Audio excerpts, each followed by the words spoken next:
Friends, இது ஒரு தக்காளி செடி வெரைட்டி. இது பாருங்களேன், பெங்களூர் தக்காளி மாதிரி நல்லா ஒரு முட்டை ஷேப்பில் இருக்குது இந்த தக்காளி.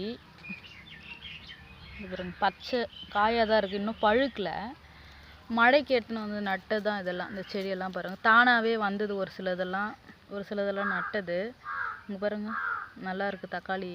தலை தலைன்னு இருக்குது செடிங்கெல்லாம் பாருங்கள், தலை தலைன்னு இருக்குது. இன்னும் பூ வச்சிருக்கு. ஒரு ஏற்கனவே வேறு அறுத்துட்டோம். இப்போ பார்த்தீங்கன்னா ஒரு 2 காய் தான் இருக்குது. இந்த வெரைட்டியில் ஒரு 2 காய் இருக்குது. பக்கத்துலேயே வந்து பார்த்தீங்கன்னா கனகாம்பரம் செடி, நான் சொன்னேன் இல்லைங்களா, குப்பை மேனி பாருங்கள், மணத்தக்காளி, இந்த மாதிரி நிறைய வெரைட்டி இங்கே இருக்குது பாருங்கள். அந்த பாவக்காவோட எல்லோ கலர் பூ இன்னும் அழகாக இருக்குது பாருங்கள், சூப்பராக இருக்கா. பக்கத்துலேயே பாவக்காய் பாருங்கள், எவ்வளோ அழகாக க்ரீனாக காய்ச்சிருக்கு.